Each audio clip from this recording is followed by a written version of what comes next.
So in this one, we've got probably the most famous painting of them all, the Mona Lisa. Let's see here. So we have a few different choices. We can go minor or major as the kind of basic foundation. So this works kind of for the background.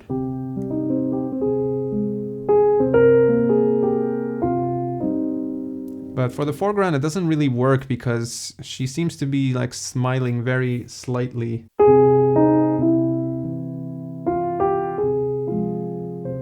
Sometimes I like to noodle around to see if I come up with something, but sometimes I feel like it's better to not play anything, just kind of stare at it and try to get emotionally invested in the piece and try to kind of imagine yourself there. But let me maybe switch to a different instrument, see if something inspires.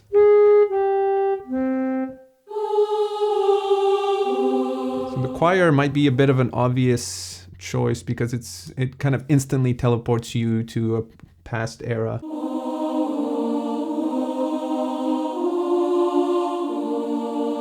So I kind of like that riff a little bit.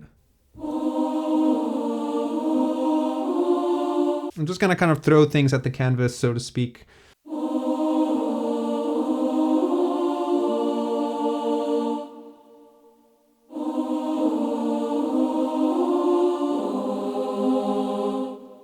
Maybe the organ.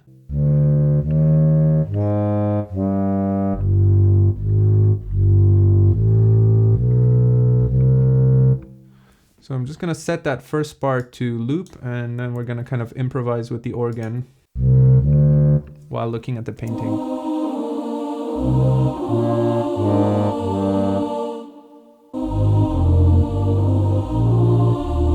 Not feeling the organ too much. Let's switch to the piano.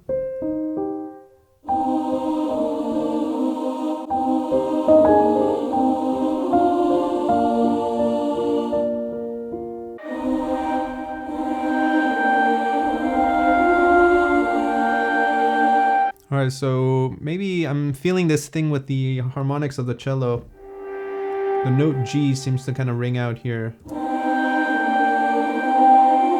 let's maybe record that.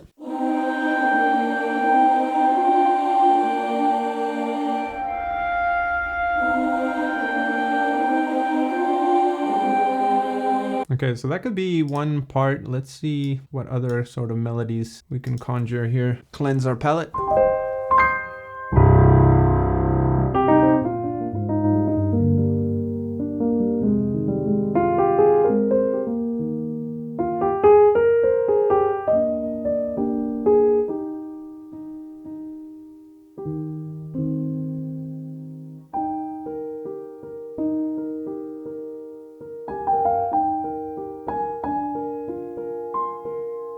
I kind of like that. It's sort of like a Mozart-ish. I guess the idea there is we were sort of in C minor, so I'm moving to the relative major, the E flat major. I'm just going to hit record and look at the painting and improvise. Let's start again.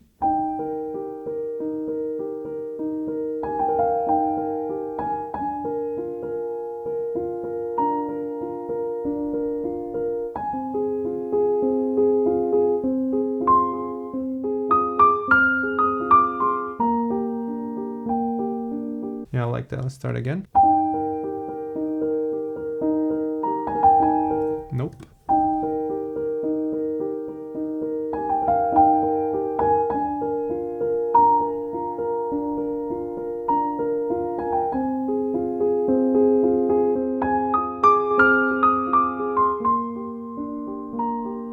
That doesn't work.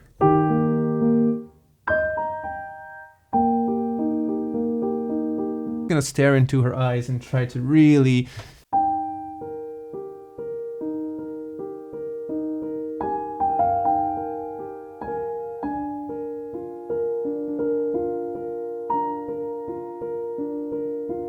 that didn't work. Yeah, I need to figure out the transition. So we have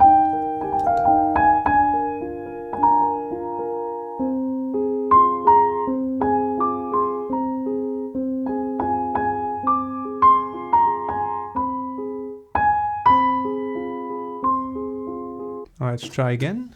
Look in her eyes, get fully immersed, and go.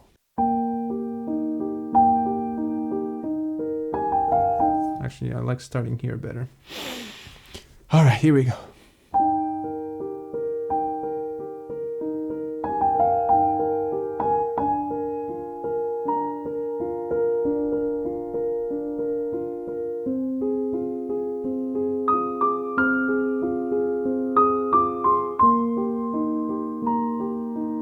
And look at the painting, listen, and see if we can think of something else, brother.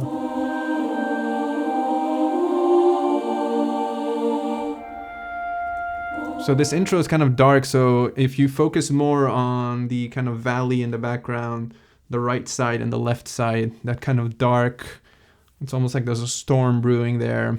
Maybe some ships are about to invade. I just noticed there's a little bridge on the bottom right, never seen that before. Sorry to keep interrupting. Yeah, the more I listen to it, the more I feel like it's... this is more like in hindsight now, but it feels like we're starting with the kind of that darker mood, starting with the background, which has this dark mood to it, and then we're moving into the foreground slowly, as if we're like a ship in the distance, making our way towards her. And then once we get to the Mozart-ish, the Mozartian part, as I like to call it, then we're kind of in the foreground, and then her like smirk and eyes are the focus.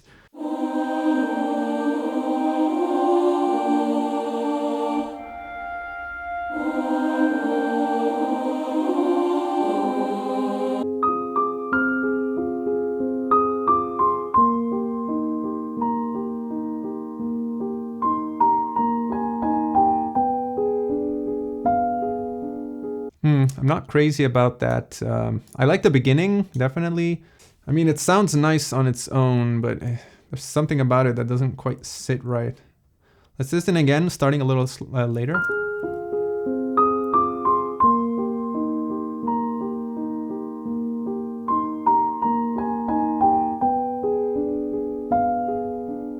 No, it's a little too long at the end. Now that I listen to it again, maybe it's not so bad. It just kind of caught me off guard. I was expecting more like a major thing there. Let's see what else we can do.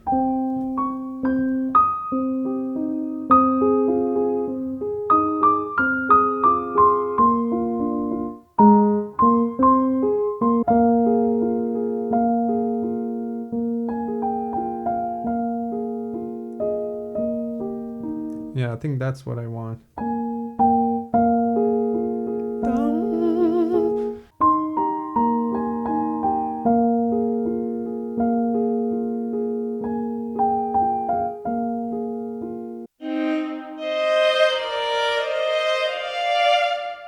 I'm gonna replicate that same choir line we had at the beginning, this time on the violas.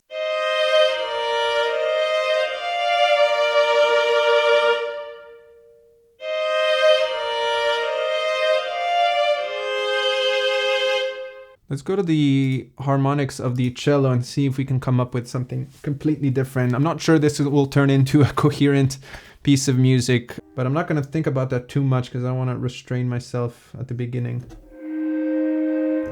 It's important to keep an open, free mind.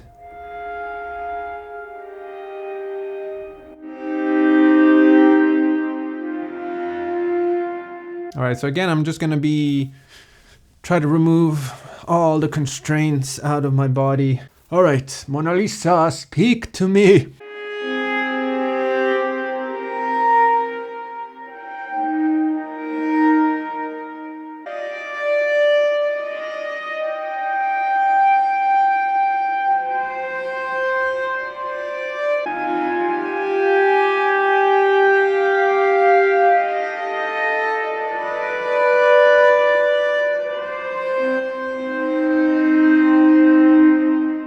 Okay, I kind of like that. So this is probably going to be the weirdest piece of music ever written because it's 3 kind of completely independent parts. Anyways, with that said, thanks so much for watching. Stay tuned for the final piece, and I'll catch you guys in the next one.